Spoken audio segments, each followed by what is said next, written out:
د لیډرینګ هسپتال د نرسنګ ګیټ مخې د پولیس او د شوکمارانو په خپلو کې په یو بل باندې ډزې کړي دي.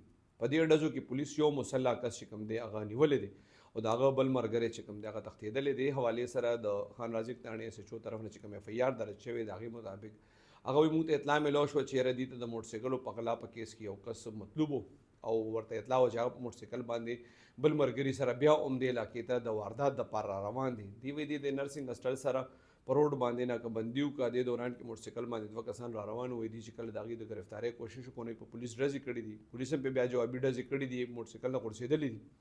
پولیس وایي کله چې ډزې بند شوې نو دوی دغه یو کس په زخمي حالت کې نیولی دی او د هغه بل ملګری چې کوم دی هغه تښتېدلی دی.